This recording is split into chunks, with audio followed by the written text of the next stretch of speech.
Okay, let's do a little example. Let's suppose that we have a pet supply company making 2 types of fancy dog beds, couch and the throne, and each couch requires 30 minutes in the cutting department and 45 minutes in the sewing department. You're going to see a lot of problems similar to this in this class. Each throne requires 45 minutes in cutting and 75 in sewing. And let's suppose the company has allocated a total of 80 hours of cutting and 130 hours of sewing time to these dog beds. How many of each type of dog bed can be made? Okay, well, first we need to define our variables very carefully. Okay, don't just say x equals couches, y equals thrones, because there are lots of numbers that are associated with couches. Do we want the width? Do we want the volume? Do we want the weight? Do we want the cost? What do we want? Well, the key word here, or key phrase, is how many. How many of each type can be made? Let's let x be the number of couches, and let's let y be the number of thrones. It's very important to put this. Y is a number, and so so is x. These variables represent numbers, so whatever's on the other side needs to also be a numerical value. So if you want, you can convert everything. You can convert your total time, your 130 hours and your 80 hours to minutes, or you can convert your minutes to hours, but you need to be consistent. Okay, let's look at what happens here with cutting.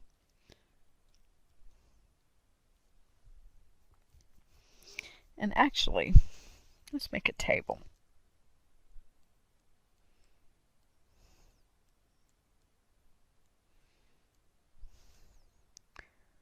Okay.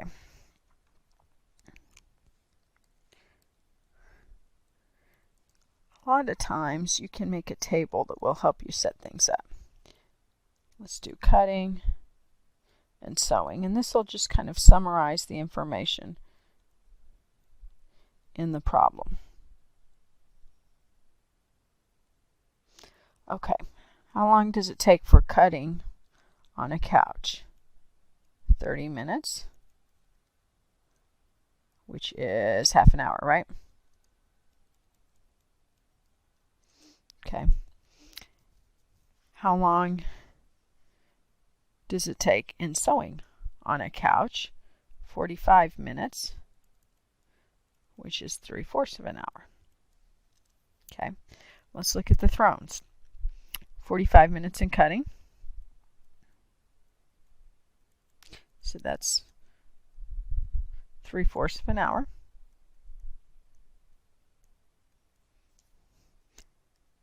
And in sewing, that'll be 75 minutes, which is an hour and a quarter, which is 5/4 hours.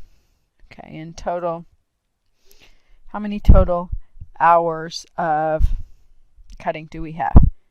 80 hours, and then 130 for sewing. Okay, so sometimes this can help. Now remember, your number of couches is x, your number of thrones is y. So if I want to figure out the total cutting amount time that is devoted to couches, what am I going to do? I'm going to take the time to cut one couch, I'm going to work in hours, times the number of couches.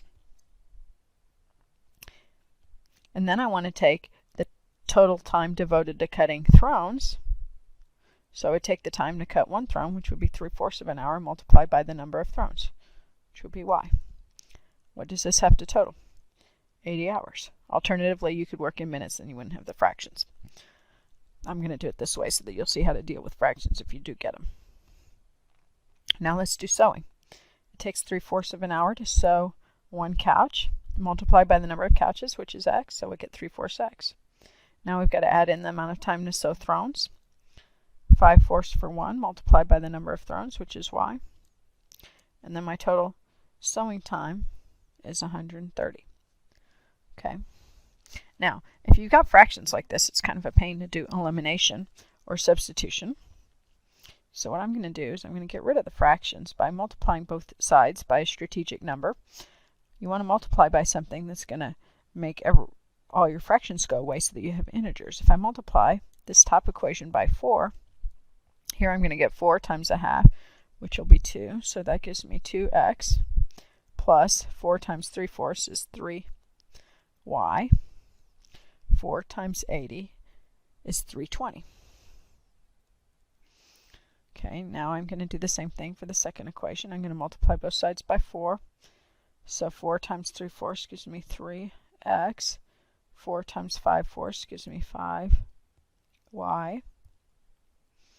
130 times 4 gives me 520.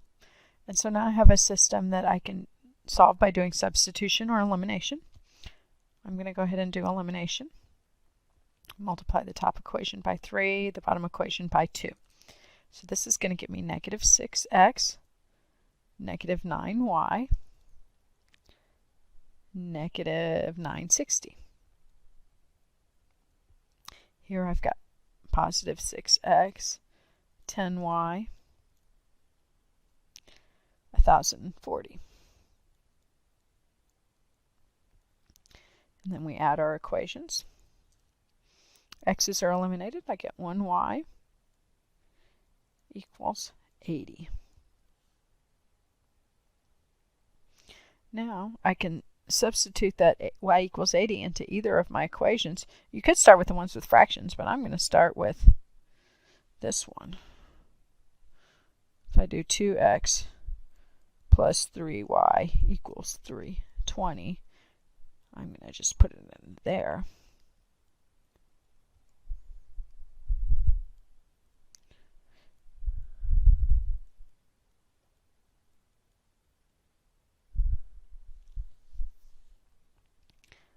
So that gives me 2x equals 80, and so x is 40. Make sure you remember to answer your question that the problem gave you. So we want to make sure we look up and see what those represent. It's a good thing we wrote it down.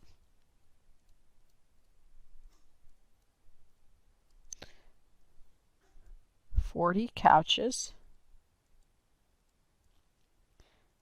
and 80 thrones."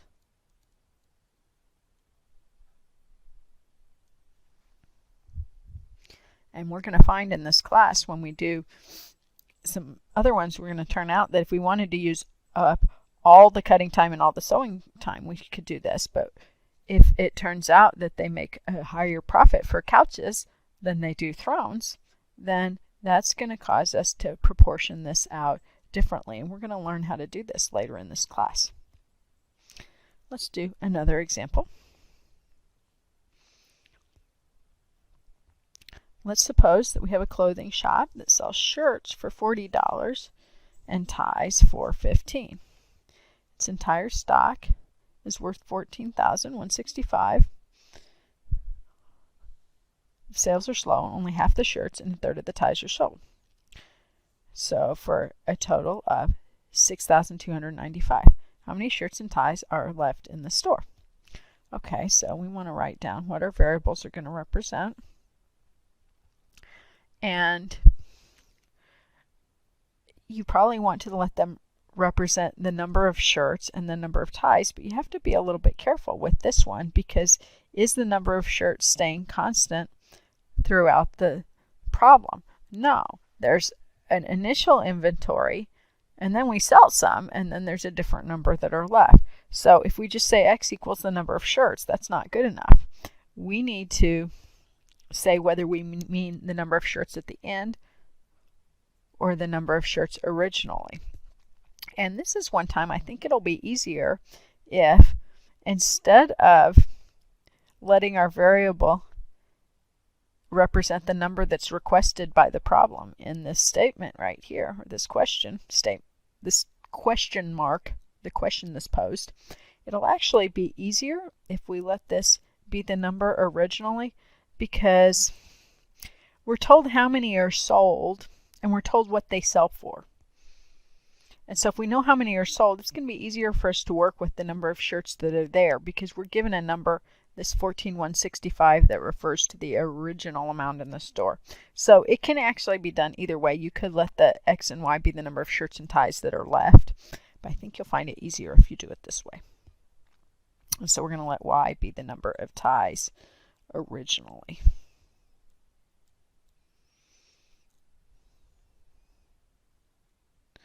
Maybe I should say initially instead of originally. That might be a better word.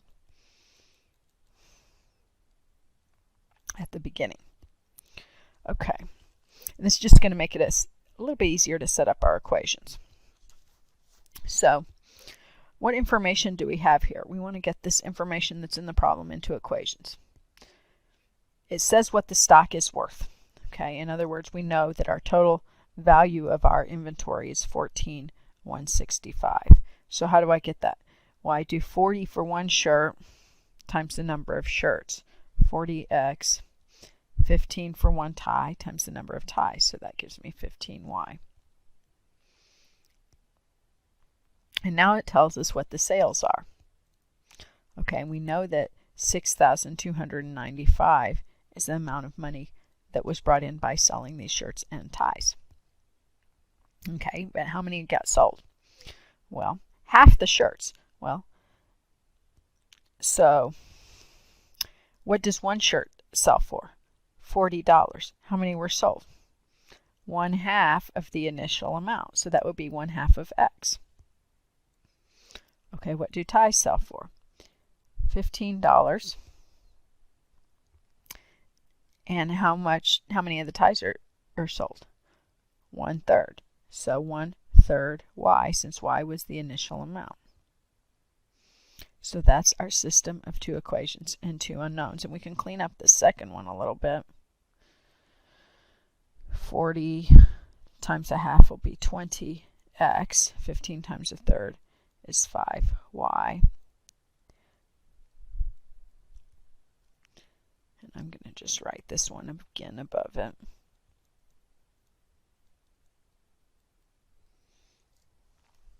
And so now if you do elimination, I think I'll multiply the second equation by -2 to get rid of the x. That'll give me -40x, -10y, -12,590. And then this first equation stays the same again. Okay, and then when we add them, now we're going to get 5y equals 1,575, and so y is equal to 315. And if we put that into one of our original equations, let's put it into this one.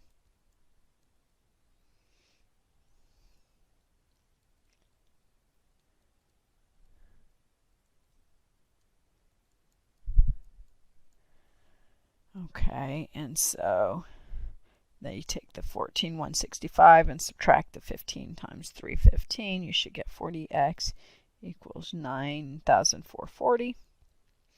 And therefore x is equal to 236. So here we look back and see what our x and our y represent. And we say, oh, that's the number of shirts and ties originally. We want the number of shirts and ties that are left.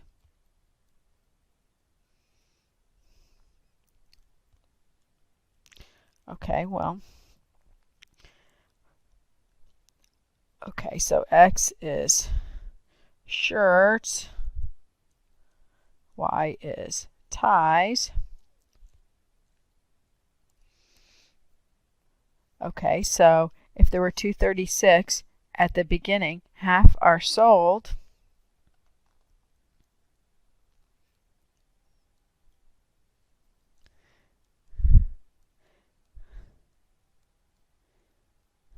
Or alternatively, you could just say half are left. And so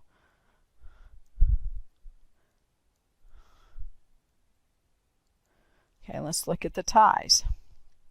Okay, we know that 1/3 of the ties are sold, so that means 1/3 of the 315. So that'll be 105 sold. And so how many are left? 2/3. So you could take 315 minus the number that are sold. Or you could just have realized that if 1/3 were sold, 2/3 were left, and therefore you'd have 210. And so now we just want to write our answer clearly in a complete sentence. So there are 118 shirts and 210 ties left in this store.